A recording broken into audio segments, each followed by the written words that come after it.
नमस्कार जय जगन्नाथ। आपण मन तो जानी पारुथिबे मो थंबनेल तो मो घरर सावित्री पूजा केमिति हुए आउ मु सेटा आपण मन सहित आज मो वीडियो रे शेयर करिया जाउची। जो माने मो वीडियो रे नुआ अछंती तो से माने प्लीज प्लीज प्लीज मो वीडियोटी को आरंभ रु शेष जाए देखंतु। जदि भल लागिला निश्चय लाइक शेयर कमेंट करंतु, सब्सक्राइब करने को जमा भी भूलंतुनी।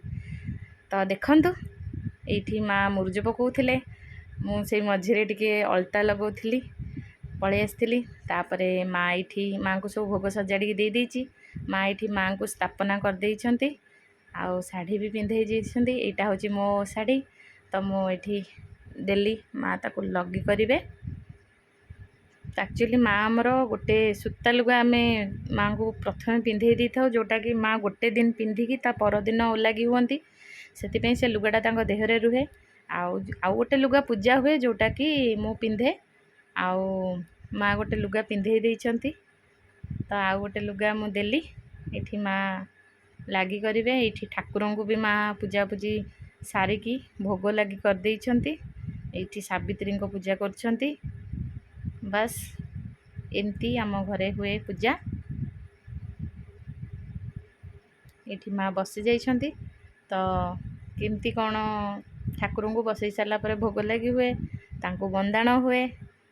बस आपण माने केमती करंती निश्चय मते जणैबे कमेंट सेक्शन रे।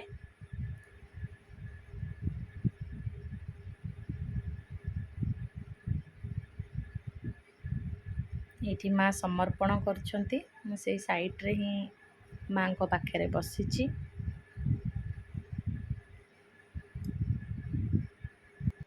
एक्चुअली सेतबेले माँ को सासू मंदिर को लेकिन जाउथिले पूजा करिया को, तो एबे मंदिर बहुत रस रोची, आमे जीवा संभव होउनी। तेणुकरी माँ ता परठू तांको सासू को जीवा परठू से घरे निजे निजे पूजा आरंभ कर देइथिले। तो मु आसिलाठू भी देखुची घरे एमती पूजा हुए। आमको बाहर को जीवा को पड़ेनी, आम एमती घरे पूजा करूँ, माँ कर दियंती। एठी हमर माँ को पाखे आलती बंदाण सब सरी जाइछि।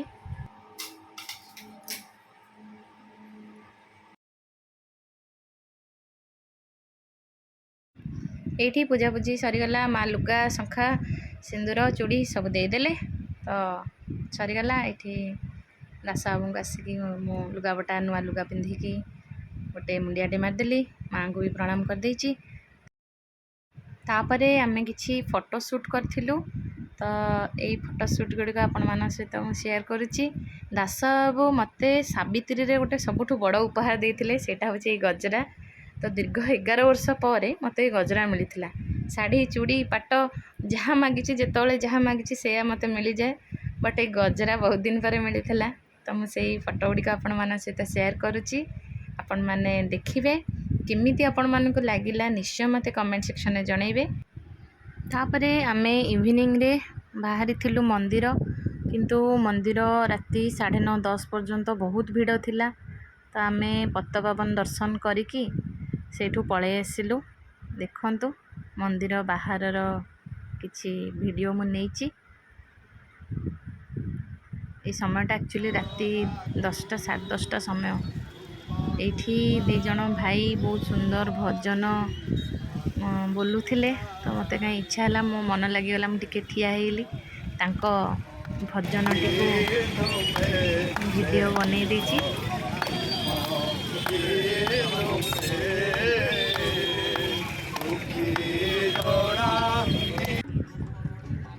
तापरे दासा बाबू टिके मार्केट रे बुले देले, कहले चल टिके बुलिकी पळे आसीबो।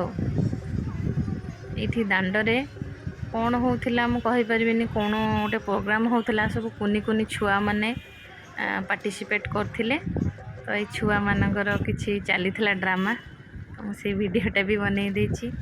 बस आमे घर को फेरी आसिलु। एटा होची उत्तर द्वार पट, आमे सेई पटे जाउचु। एमती हैला मो सावित्री दिनर पूजा पूजी। आउ संध्या बेले टिके ठाकुरों को दर्शन। बस चलिलु घर को।